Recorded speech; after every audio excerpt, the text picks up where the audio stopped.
Sebuah truk tangki bermuatan tiner terbakar di kilometer 185 Tol Cipali.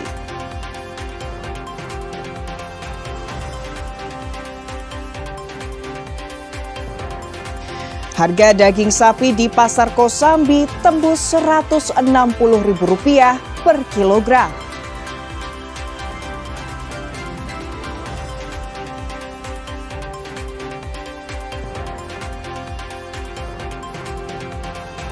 Berburu takjil kolak legendaris Kalipah Apo.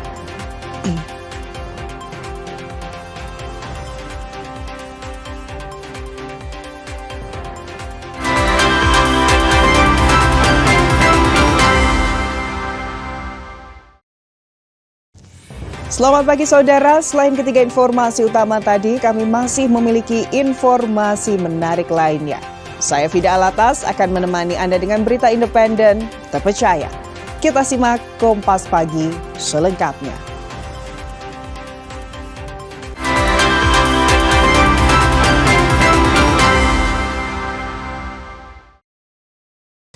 Saudara, sebuah truk tangki bermuatan bahan kimia jenis tiner terbakar di kilometer 185 Kabupaten Cirebon. Besarnya kobaran api dan resiko ledakan membuat pihak kepolisian menutup arus lalu lintas dari arah Jakarta menuju Jawa Tengah selama proses pemadaman.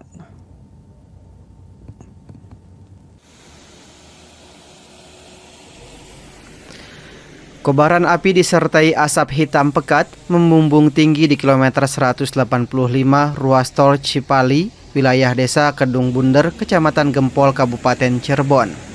Sebuah truk tangki pengangkut tiner ludes terbakar sekitar pukul 5 pagi. Api dengan cepat merembet dan menghanguskan seluruh badan kendaraan hingga menyisakan kerangka besi. Api turut merembet ke pepohonan di sisi jalan tol dan membahayakan pengguna jalan yang melintas. Dinas Pemadam Kebakaran dan Penyelamatan Kabupaten Cirebon menerjunkan 5 unit armada dengan 30 personil guna menjinakkan api. Petugas sempat kesulitan karena material kimia yang mudah terbakar membuat api sulit dipadamkan, sehingga petugas harus berulang kali mengisi ulang pasokan air. Kronologi kita dapat lapor sekitar 0548 ya adanya kebakaran mobil tangki di Jalan Tol Cipali di kilometer 185 arah Jawa. Kemungkinan diduga dari rem belakang yang panas. Ini ngangkut apa sih? Menurut informasi ngangkut tiner. Ngangkut tiner? Iya. Kebakaran cukup lama ini ya Pak, sulit dipadamkan? Kebakaran cukup lama karena BBM ya, dan kita juga terkendala dari stok form kita yang terbatas. Guna menghindari risiko berbahaya, petugas PJR Polda Jawa Barat bersama Satlantas Polresta Cirebon melakukan sterilisasi. Arus kendaraan dari arah Jakarta menuju Jawa Tengah dihentikan sementara sehingga menimbulkan antrian kendaraan hingga 2 km. Tadi pukul 05.30 terjadi kebakaran kendaraan tangki pengangkut tiner di Kupang Medan 185 jalur Ambon, jalur yang mengarah dari Jakarta ke Cirebon. Tadi sempat kami hentikan di jalur, khusus jalur Ambon, sehubungan tadi ada kobaran api yang membumbung tinggi sehingga takutnya mengakibatkan rembetan kepada kendaraan pemakai jalan yang lain. Setelah 2 jam proses pemadaman, arus lalu lintas kembali dibuka secara bertahap pada pukul 8 pagi. Muhammad Zahir Ramdan, Kompas TV, Cirebon, Jawa Barat.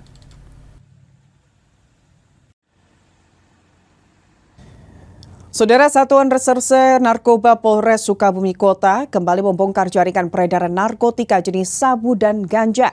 Dalam operasi tersebut, polisi menangkap 4 orang pelaku beserta barang bukti sabu hingga tanaman ganja yang ditanam di dalam pot. Komitmen memberantas peredaran gelap narkoba terus digencarkan Polres Sukabumi Kota. Polisi menciduk 4 orang pelaku, masing-masing berinisial A, MDS, AH, dan RGG di lokasi berbeda. Pengungkapan yang menyita perhatian adalah ditemukannya 4 pot tanaman ganja di sebuah rumah di Kecamatan Gunung Guruh. Tersangka berinisial AHD alias MDS. Kami juga berhasil mengungkap 13 TKP penyalahgunaan narkoba dengan mengamankan 18 terduga pelaku.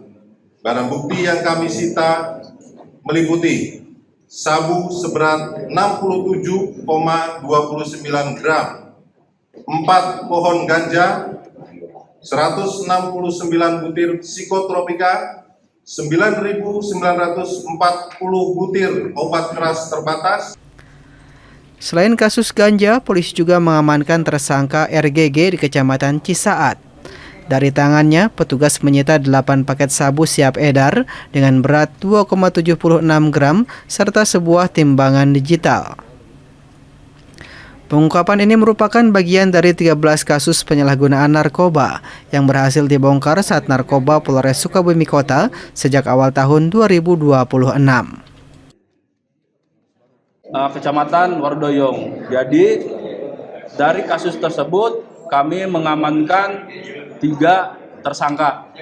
Setelah itu sampai saat ini kami kembangkan keberadaan bibit pohon ganja tersebut dari mana ini anggota masih dalam tahap pengembangan. Kini, keempat pelaku berikut barang bukti telah diamankan di Mapolres Sukabumi Kota. Para tersangka terancam dijerat Undang-Undang Narkotika dengan ancaman hukuman maksimal 20 tahun penjara. Andres Muhtar, Kompas TV, Sukabumi, Jawa Barat.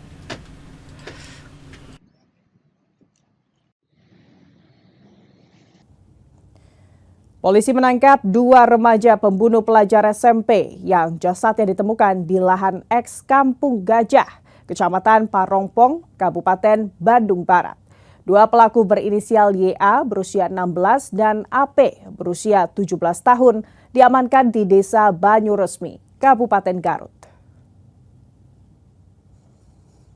Modus baru peredaran narkoba jenis sabu disembunyikan dalam potongan kabel dibongkar Sat Narkoba Polres Sukabumi Kota. Dalam pengungkapan tersebut, saudara, petugas meringkus seorang pengedar dengan barang bukti sabu seberat 20 gram. Dalam video pengedar sabu berinisial RGR ini tak berkutik saat diringkus Satuan Reserse Narkoba Polres Sukabumi Kota di kawasan Terminal Tipe A Baros, Kota Sukabumi. Pelaku ditangkap saat hendak mengedarkan sabu dengan cara sistem tempel di titik tertentu untuk diambil oleh pembeli. Dari dalam tas pelaku, petugas menemukan sabu-sabu dalam paket kecil yang disembunyikan di dalam potongan kabel. Saat dilakukan penggeledahan di rumah pelaku, polisi menemukan puluhan potongan kabel yang berisi paket kecil sabu seberat 20 gram siap edar serta sebuah timbangan. Modus baru peredaran narkoba yang disembunyikan dalam potongan kabel ini merupakan temuan baru dalam pola distribusi di wilayah hukum Polres Sukabumi Kota. Modus itu diduga untuk mengelabui polisi. Kepolisian juga masih memburu pelaku lainnya yang diduga terlibat dalam jaringan ini. Yaitu barang sabu-sabu tersebut dimasukkan ke kabel yang dipotong-potong. Pada waktu itu si tersangka pada waktu melaksanakan menyimpan dengan istilah sistem tempel, kami lakukan penangkapan. Tepatnya di jalur di depan terminal Baros, Sukabumi. Berapa lama tersangka mengoperasikan itu? Dia udah 2 kali menerima barang dari seseorang, sudah 2 kali, ini yang kedua kalinya. Polisi akan terus mengembangkan kasus tersebut untuk membongkar jaringan di atasnya. Atas perbuatannya, pelaku terancam hukuman paling lama 20 tahun penjara. Andres Muhtar, Kompas TV, Sukabumi, Jawa Barat. Duka mendalam masih menyelimuti warga desa Pasir Langu, Kecamatan Cisarua, Kabupaten Bandung Barat. Pasca longsor dahsyat Januari lalu, saudara, warga kini harus menjalani ibadah puasa di rumah kontrakan dengan kondisi ekonomi yang terpuruk, serta masih terbayang trauma kehilangan anggota keluarga yang hingga kini belum ditemukan.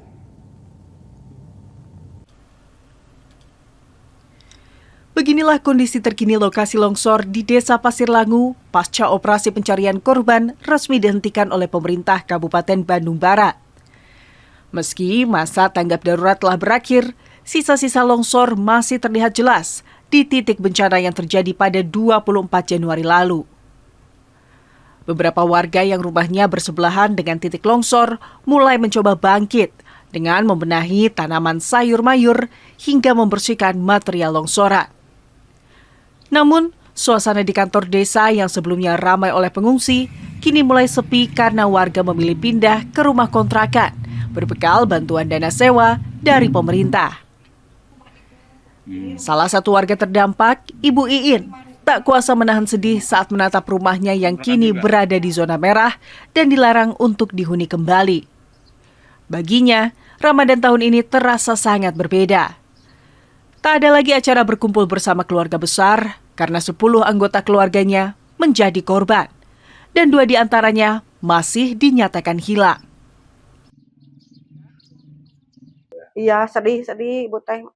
Masa mau bulan puasa di rumah orang lain gitu, berkumpul sama ini semuanya di rumah, bisa bangun rumah lagi gitu. Bulan puasa ini berarti Ibu kalau malam pulang ke kontrakan sudah tidak di pengungsian ya? Ya di kontrakan aja. Kalau pagi ini sampai jam 12 di sini, lalu pulang lagi ke Pasir Langu ke kontrakan.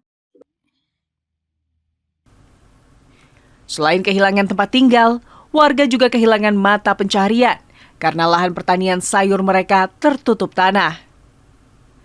Iin berharap pemerintah segera memberikan kepastian terkait relokasi rumah yang layak dan tidak jauh dari area pertanian, agar mereka bisa kembali menyambung hidup. Abdul Rahim, Kompas TV, Bandung, Jawa Barat. Saudara, harga daging sapi di Pasar Kosambi, Kota Bandung tembus Rp160.000 per kilogram. Informasi selengkapnya kami hadirkan usai jeda. Tetap bersama kami di Kompas Pagi.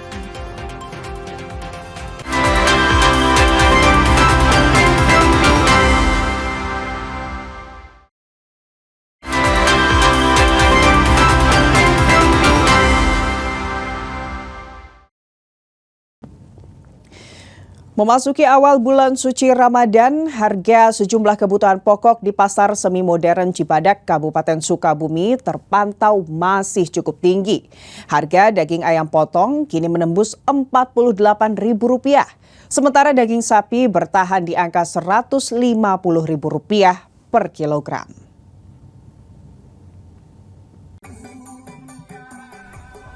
Pada hari pertama berpuasa, kesibukan warga berbelanja masih terlihat di Pasar Semi Modern Cibadak, Kabupaten Sukabumi. Namun, warga harus merogoh kocek lebih dalam karena harga daging ayam dan sapi yang kian merangkak naik. Harga daging ayam potong saat ini mencapai Rp48.000 per kilogram, dari harga normal sekitar Rp35.000. Menurut pedagang, lonjakan ini dipicu oleh tingginya harga dari tingkat peternak serta berkurangnya pasokan ke pasar di tengah tingginya permintaan konsumen. Tak hanya ayam, harga daging sapi juga masih bertahan di angka tinggi, yakni Rp150.000 per kilogram. Dari harga sebelumnya Rp120 hingga Rp130.000. Kenaikan secara bertahap ini sudah terjadi sejak sepekan lalu dan mulai berdampak pada turunnya volume penjualan. Ya ayamnya langka aja, jarang. Oh langka. Pasokannya kurang atau gimana Pak? Pasokannya kurang. Harganya sekarang berapa normalnya? Normal saya jual kalau di sini 48.50 Pak ayam kecil. Biasanya sebelum naik? Biasanya 45. 4, apalagi sebelum ke belakangnya 40.000. Sekarang 48.50. Itu barang pun susah. Iya, barang susah. Kondisi ini dikeluhkan oleh konsumen. Sejumlah ibu rumah tangga terpaksa mengurangi jumlah pembelian agar dapat memenuhi kebutuhan pokok lainnya selama bulan Ramadan. 44. Terus kemahalan nggak Bu harganya? Kemahalan. Kita kan pinginnya murah. Ini kenapa sih bisa mahal Bu harganya? Nggak tahu, kayaknya kalau mau Ramadan, menjelang Ramadan. Ya. Apa harapan ibu rumah tangga nih, harapannya? Makanya kita bikin murah gitu. Bikin murah lagi. Fenomena kenaikan harga ini seolah menjadi siklus tahunan setiap memasuki bulan Ramadan. Warga berharap pemerintah dapat segera melakukan intervensi agar harga kembali stabil hingga menjelang Idul Fitri nanti. Andres Muhtar, Kompas TV, Sukabumi, Jawa Barat. Setelah pemerintah melalui Kementerian Agama menetapkan 1 Ramadan jatuh pada hari Kamis, ratusan umat muslim di Kota Bandung mulai memadati masjid-masjid untuk melaksanakan ibadah sholat tarawih perdana. Di Masjid Pusdai Saudara, antusiasme jamaah terlihat sangat tinggi hingga memenuhi area utama masjid untuk menunaikan sholat tarawih.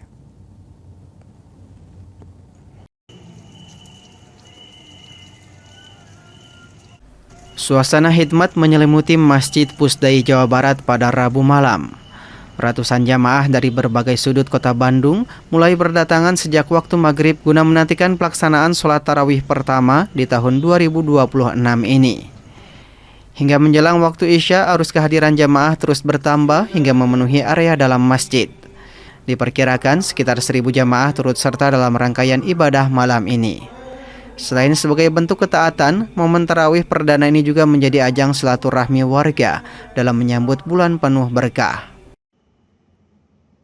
Kegiatan masjid pemerintah, kemudian kita banyak melakukan kegiatan-kegiatan hubungan dengan budaya ya, terkait dengan pelaksanaan ibadah puasa. Sambil sholat tarawih, kita ada kajian duha, ada zuhur juga, khutbah duhur. Kemudian juga yang paling semeremap itu ketika kita akan melaksanakan di 10 hari terakhir, kita akan melaksanakan i'tikaf. Selain tarawih, pihak DKM Pusdai juga telah menyiapkan serangkaian kegiatan keagamaan lainnya, mulai dari tadarus Al-Quran hingga kajian Islam rutin untuk mengisi keutamaan bulan Ramadan. Sunandar, Kompas TV, Bandung, Jawa Barat.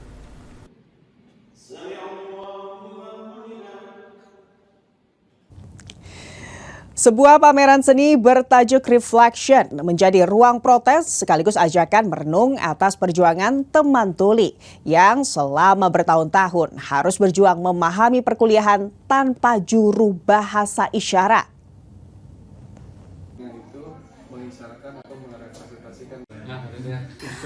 Pameran tunggal bertajuk Reflection, karya seniman muda Edwin Do menjadi ruang renung sekaligus ruang suara. Bertempat di Naira Cafe, pameran ini menampilkan karya lukis yang merespon realitas teman tuli, mahasiswa desain komunikasi visual Universitas Nusa Putra yang selama ini berjuang dalam keheningan sistem pendidikan. Melalui karya visual, Edwin mengajak pengunjung tidak hanya melihat, tetapi juga merasakan. Setiap karya merekam kegelisahan teman tuli saat mengikuti perkuliahan tanpa juru bahasa isyarat. Saat dosen menjelaskan, namun informasi tak sepenuhnya sampai. Pameran ini diperkuat dengan live painting bertajuk The Sound of Silence, aksi melukis bersama teman tuli mahasiswa di kafe. Judul ini merepresentasikan keheningan yang terus dirasakan dalam proses belajar mengajar, keheningan yang bukan pilihan. Hingga saat ini, tercatat ada 16 mahasiswa tuli di jurusan DKV. Namun hingga semester ke-7 belum ada juru bahasa isyarat yang disediakan pihak kampus, sehingga proses belajar tidak maksimal dan berdampak pada nilai akademik. Edwin menyebut pameran Reflection sebagai ajakan kepada masyarakat untuk ikut merasakan dan mendorong pihak kampus agar hadir dan berpihak. Setelah digali, harapannya pameran ini dibuat, outputnya adalah supaya masyarakat bisa mengetahui, merasakan apa yang teman-teman tuli rasakan dan informasinya bisa tersebar luas sehingga teman-teman semua bisa memberikan dukungan, terutama ya kampusnya bisa segera memberikan fasilitas itu. Selain itu, pihak kampus mengapresiasi kritik yang disampaikan melalui pameran ini dan mengakui hingga saat ini belum tersedia juru bahasa isyarat. Kampus menyatakan sedang mengupayakan peningkatan fasilitas melalui metode pembelajaran visual serta rencana pembentukan unit layanan disabilitas bersama Kemendikti. Karena Pak, kita kan bisa menggunakan bahasa tulis, Pak. Kemudian di media-media pembelajaran menggunakan visual. Jadi sekali lagi benar, penerjemah bahasa isyarat belum ada betul, tetapi metode-metode pembelajaran sudah mengarah ke sana. Oleh karena itu terima kasih dengan adanya kritik ya, kalau kritik atau saran. Bagi teman tuli, keterbatasan fasilitas bukan sekedar akses belajar, tetapi soal keadilan. Reflection menjadi pengingat bahwa kesetaraan di dunia pendidikan harus hadir dalam fasilitas nyata. Anissa Fitriani, Andrius Motar, Kompas TV Sukabumi, Jawa Barat. Berburu takjil kolak legendaris Kalipah Apo di Bandung. Informasinya akan hadir sesaat lagi, saudara. Tetaplah bersama kami di Kompas Pagi.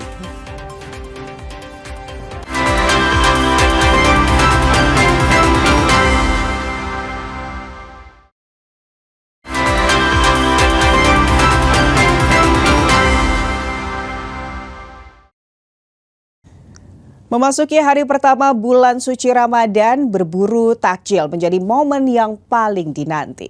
Salah satu yang menjadi incaran utama adalah kolak legendaris di kawasan Kalipah Apo. Telah berdiri sejak tahun 1953, kudapan manis ini tetap konsisten dengan resep turun-temurun.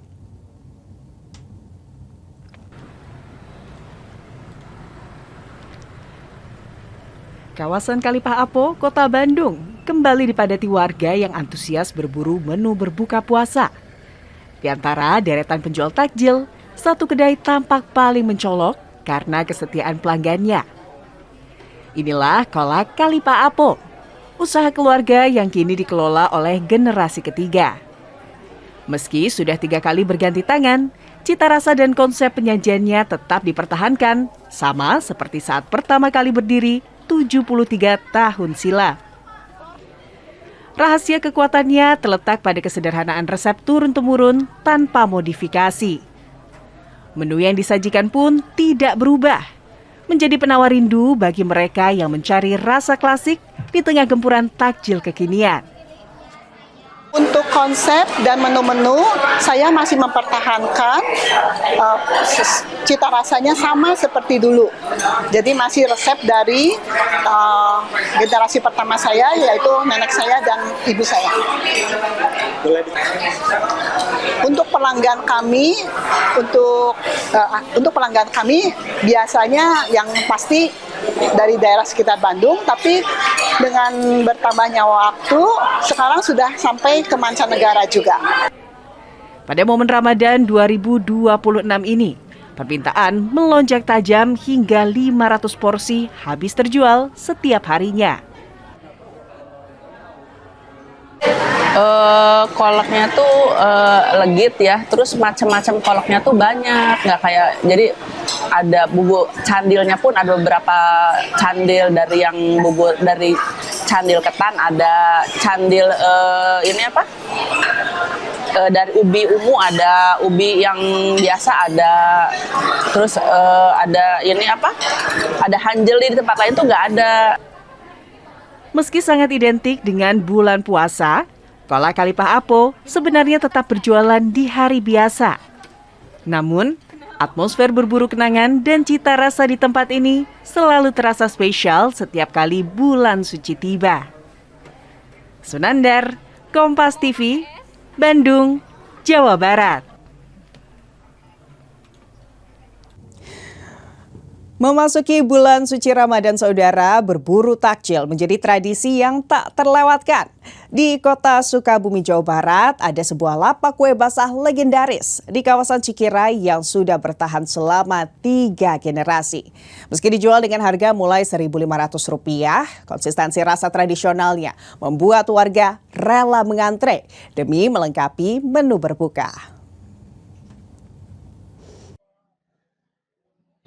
Saudara, tidak terasa sekarang kita sudah memasuki bulan suci Ramadan. Biasanya kita selalu mencari jajanan untuk menu berbuka dan juga sahur. Tapi jangan khawatir, kali ini saya akan mengajak Anda untuk berburu jajanan kue basah tradisional yang menjadi favorit warga. Kira-kira favorit warga menunya apa saja dan berapa harganya? Langsung saja kita melihat suasananya seperti apa. Di tengah gempuran kuliner kekinian, jajanan kue basah tradisional di sini tetap menjadi primadona. Usaha keluarga yang kini dikelola oleh generasi ketiga ini seolah menjadi tujuan wajib warga setiap bulan Ramadan. Bagi pelanggan setia, membeli kue di sini bukan sekedar urusan perut, melainkan merawat kebiasaan turun-temurun. Beragam varian tersedia di etalase, mulai dari kue putu, kelepon, putu maya, hingga pacar Cina. Seluruhnya dibanderol sangat terjangkau, mulai dari Rp1.500 per potongnya. Salah seorang pembeli, Vera Susanti, mengaku rasanya yang khas dan tak berubah sejak dulu menjadi alasan utama dirinya selalu kembali ke lapak ini. Ibu siapa? Vera. Ibu Vera nih, Ibu Vera kelihatan lagi jajan di sini. Kira-kira ini untuk apa nih, Bu? Untuk buka puasa gitu. Emang biasanya Ibu setiap menu berbuka puasa selalu beli di sini? Ya, sering. Oke. Jadi beberapa menu kue basah yang ada di sini, yang mana yang paling favorit Ibu? Kue lupis. Kenapa, Bu? Enak aja, suka. Paling enak. Menurut Ridwan, sang penerus usaha, permintaan kue basah meningkat selama bulan puasa. Meski harus memproduksi dalam jumlah besar, ia tetap mempertahankan resep asli sang nenek guna menjaga kepercayaan pelanggan. Pak, namanya siapa nih? Pak Ridwan. Oke, Pak Ridwan. Di sini ada menu apa aja nih, Pak? Banyak, ada putu, ada lupis, kelepon, ketumayan, pacar Cina, sama jejongkong. Oke, nah di bulan puasa ini yang paling banyak digemari oleh warga apa aja nih, Pak? Jejongkong semuanya aja sama. Oke, untuk harga kue basah yang ada di sini, harganya mulai dari berapa sampai berapa? Paling seporsi 15.000. Sama 10.000, 8.000. Udah. Oke, nah di bulan puasa ini, Bapak bukanya dari jam berapa sampai jam berapa? Jam 2 sampai setengah 6 sore. Oke, ini biasanya warga sering berkerumun di sini di jam berapa nih, Pak? Paling jam 5 lah, setengah 6 paling banyak. Dengan cita rasa yang terjaga selama puluhan tahun, kue basah Cikira ini membuktikan bahwa kuliner tradisional tetap memiliki tempat istimewa di hati masyarakat. Nah, saudara, saya sudah berbelanja dan juga berburu makanan jajanan basah tradisional. Tadi saya beli putu, terus juga ada putu mayang, dan juga ada pacar Cina. Semoga kebersamaan di meja makan bisa menjadi kehangatan di bulan suci Ramadan Anda. Anissa Nurul Fitriani, Andres Muhtar, Kompas TV Sukabumi, Jawa Barat.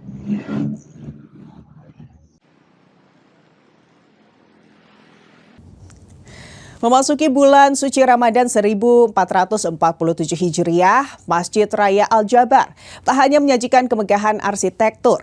Masjid kebanggaan warga Jabar ini telah menyiapkan serangkaian program amaliyah Ramadan. Mulai dari penyediaan takjil gratis setiap hari hingga festival kolaborasi yang menarik minat jamaah. Masjid Raya Al-Jabar tetap menjadi magnet wisata religi utama bagi masyarakat Jawa Barat, terutama di awal bulan suci Ramadan. Pihak DKM telah merancang persiapan khusus guna menyambut lonjakan jamaah yang ingin menunaikan ibadah maupun beriktikaf. Pada Ramadan tahun ini, program amaliyah Ramadan dikategorikan dalam 3 pilar utama, yakni kegiatan reguler, fasilitasi, dan kolaborasi. Kegiatan reguler akan berlangsung setiap hari, di mana jamaah dapat menikmati fasilitas buka puasa bersama atau takjil gratis.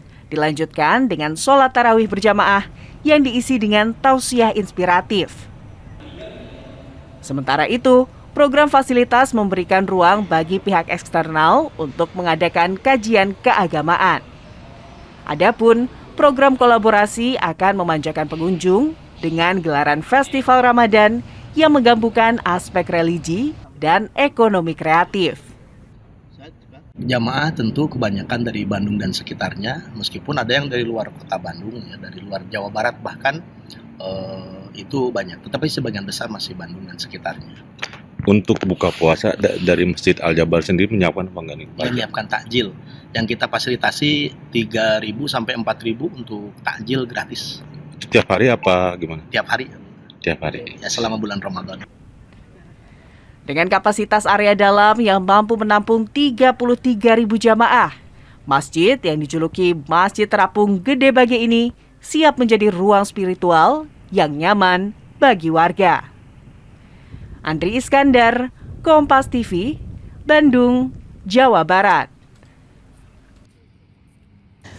Laga Persib versus Ratchaburi diwarnai kericuhan. Informasi selengkapnya kami hadirkan usai jeda.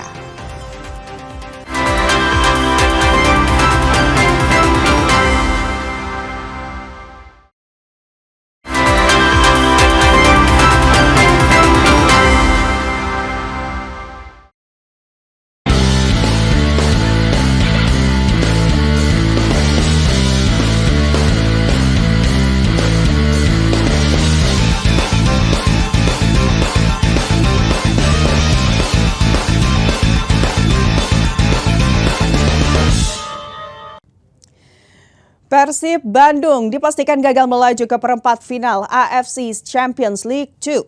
Meski menang 1-0 di leg kedua, Maung Bandung kalah agregat 1-3 dari Ratchaburi.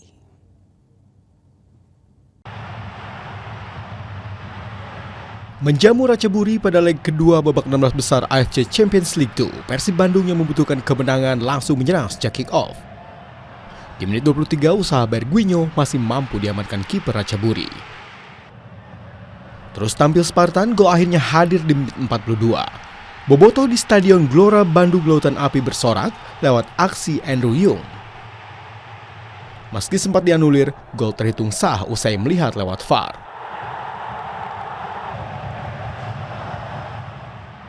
Sesaat sebelum jeda, petaka datang bagi Maung Bandung. Masih tertinggal agregat 1-3, Pangeran Biru harus kehilangan Uliam Baros yang di kartu merah wasit. 1-0, Persib Bandung memimpin dan bertahan hingga rehat. Persib Bandung terus berupaya menekan di paruh kedua, namun tidak ada lagi gol yang tercipta hingga akhir laga. Meski menang, Maung Bandung gagal melangkah ke perempat final karena kalah agregat 1-3.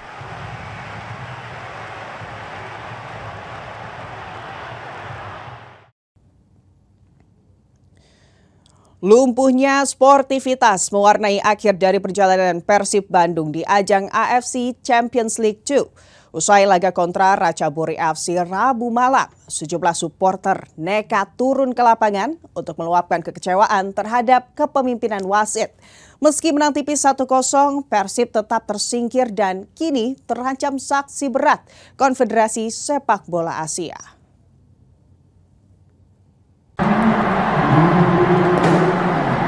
Kericuhan pecah di Stadion Gelora Bandung Lautan Api usai peluit panjang dibunyikan pada leg kedua AFC Champions League 2 antara Persib Bandung melawan Ratchaburi FC. Sejumlah supporter dari Tribun Selatan terlihat menerobos masuk ke dalam lapangan. Insiden ini membuat para pemain Ratchaburi serta perangkat pertandingan harus berlarian menuju ruang ganti guna menghindari amukan massa.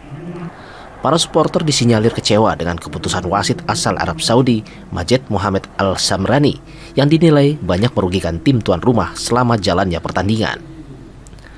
Saat pertandingan berlangsung pun, sejumlah supporter melakukan pelemparan botol air mineral ke dalam lapangan dan juga menyalakan petasan. Atas kejadian tersebut, sanksi berat pun menanti Persib Bandung.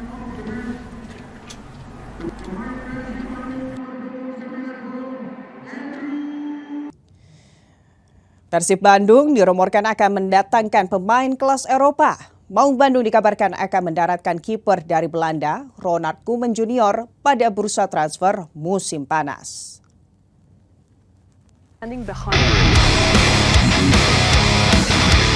Anak dari pelatih timnas Belanda Ronald Koeman dirumorkan akan hijrah ke Super League Indonesia. Persib Bandung dikabarkan akan menjadi destinasi Ronald Koeman Junior setelah kontraknya habis bersama tim Eredivisie Belanda Telstar. Kabar ini beredar kencang di negeri kincir angin. Kontrak kiper 30 tahun memang akan habis pada akhir musim. Apabila transfer terrealisasi, maka Maung Bandung akan memboyongnya secara cuma-cuma ke Gelora Bandung Lautan Api.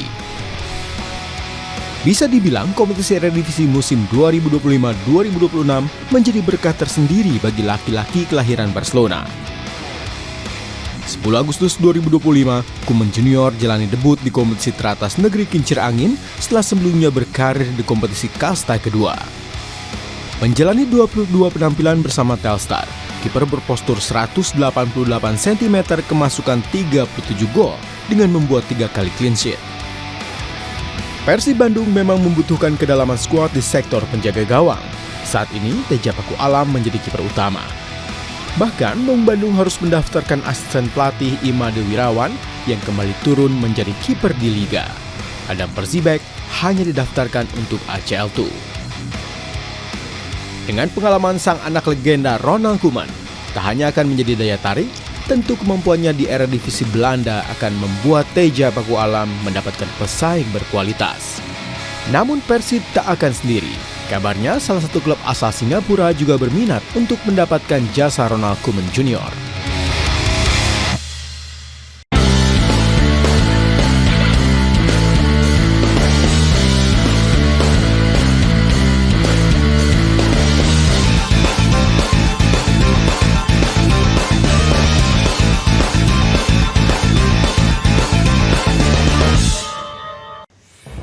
Sebuah truk tangki bermuatan tiner terbakar di kilometer 185 Tol Cipali. Informasi selengkapnya usai jeda saudara. Tetaplah bersama kami di Kompas Pagi.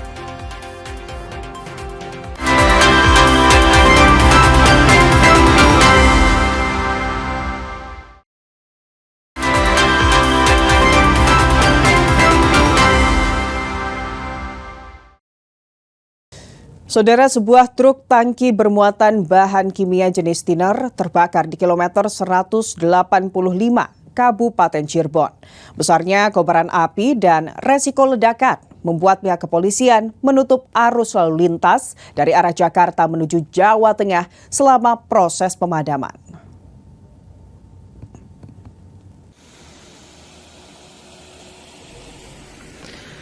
Kobaran api disertai asap hitam pekat membumbung tinggi di kilometer 185 ruas tol Cipali, wilayah desa Kedung Bunder, Kecamatan Gempol, Kabupaten Cirebon.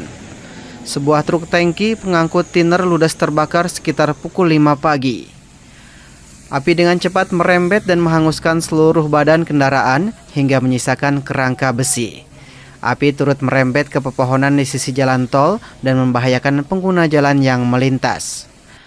Dinas Pemadam Kebakaran dan Penyelamatan Kabupaten Cirebon menerjunkan 5 unit armada dengan 30 personil guna menjinakkan api. Petugas sempat kesulitan karena material kimia yang mudah terbakar membuat api sulit dipadamkan, sehingga petugas harus berulang kali mengisi ulang pasokan air. Kronologi kita dapat lapor sekitar 0548 ya adanya kebakaran mobil tangki di Jalan Tol Cipali di kilometer 185 arah Jawa. Kemungkinan diduga dari rem belakang yang panas. Ini ngangkut apa sih? Menurut informasi mengangkut tiner. Ngangkut tiner? Iya. Kebakaran cukup lama ini ya Pak, sulit dipadamkan? Kebakaran cukup lama karena BBM ya, dan kita juga terkendala dari stok form kita yang terbatas. Guna menghindari risiko berbahaya, petugas PJR Polda Jawa Barat bersama Satlantas Polresta Cirebon melakukan sterilisasi. Arus kendaraan dari arah Jakarta menuju Jawa Tengah dihentikan sementara sehingga menimbulkan antrian kendaraan hingga 2 km. Tadi pukul 05.30 terjadi kebakaran kendaraan tangki pengangkut kontainer di Kupang Medan 185 jalur Ambon, jalur yang mengarah dari Jakarta ke Cirebon. Tadi sempat kami hentikan di jalur, khusus jalur Ambon, sehubungan tadi ada kobaran api yang membumbung tinggi sehingga takutnya mengakibatkan rembetan kepada kendaraan pemakai jalan yang lain. Setelah 2 jam proses pemadaman, arus lalu lintas kembali dibuka secara bertahap pada pukul 8 pagi. Muhammad Zahir Ramdan, Kompas TV, Cirebon, Jawa Barat.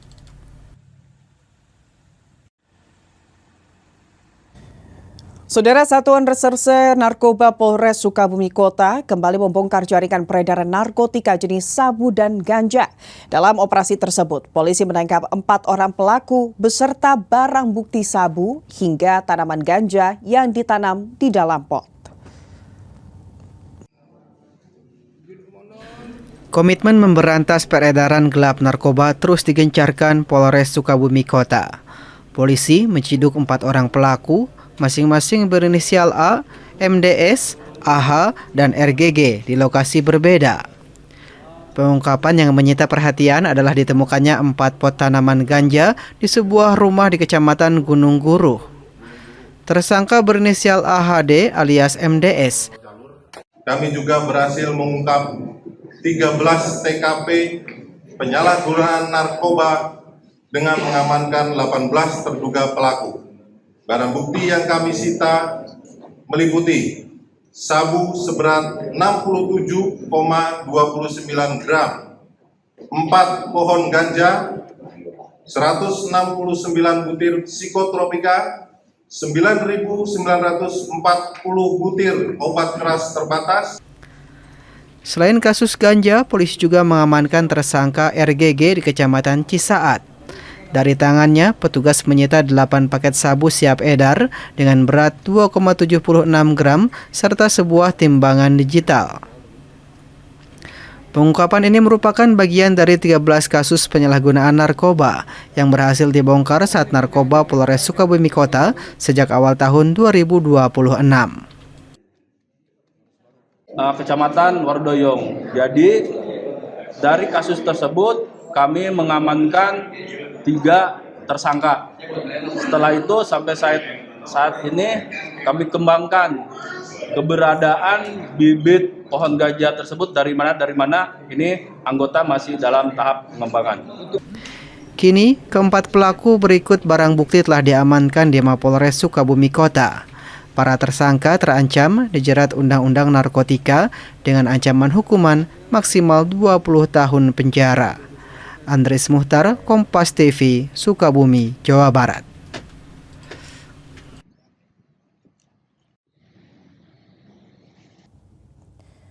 Polisi menangkap 2 remaja pembunuh pelajar SMP yang jasadnya ditemukan di lahan eks Kampung Gajah, Kecamatan Parongpong, Kabupaten Bandung Barat. 2 pelaku berinisial YA berusia 16 dan AP berusia 17 tahun diamankan di Desa Banyuresmi, Kabupaten Garut. Modus baru peredaran narkoba jenis sabu disembunyikan dalam potongan kabel dibongkar Sat Narkoba Polres Sukabumi Kota. Dalam pengungkapan tersebut, saudara, petugas meringkus seorang pengedar dengan barang bukti sabu seberat 20 gram. Dalam video pengedar sabu berinisial RGR ini tak berkutik saat diringkus Satuan Reserse Narkoba Polres Sukabumi Kota di kawasan Terminal Tipe A Baros, Kota Sukabumi. Pelaku ditangkap saat hendak mengedarkan sabu dengan cara sistem tempel di titik tertentu untuk diambil oleh pembeli.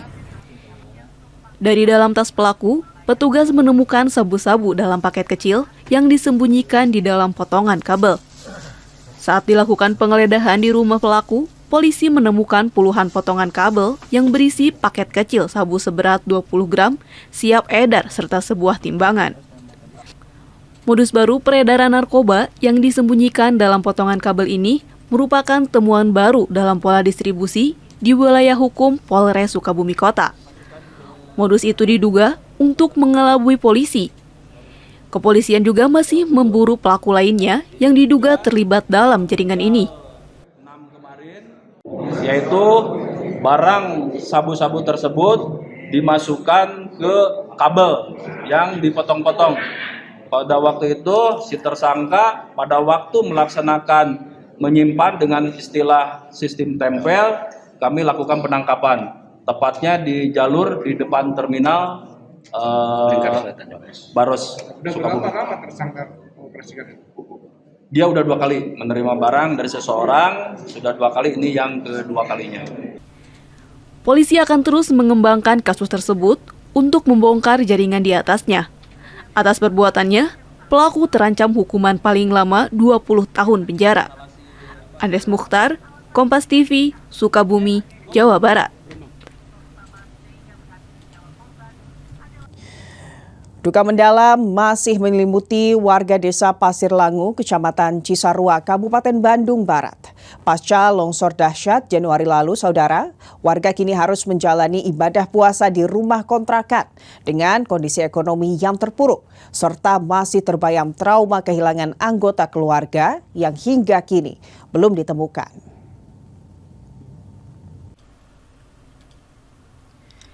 Beginilah kondisi terkini lokasi longsor di Desa Pasir Langu pasca operasi pencarian korban resmi dihentikan oleh pemerintah Kabupaten Bandung Barat. Meski masa tanggap darurat telah berakhir, sisa-sisa longsor masih terlihat jelas di titik bencana yang terjadi pada 24 Januari lalu.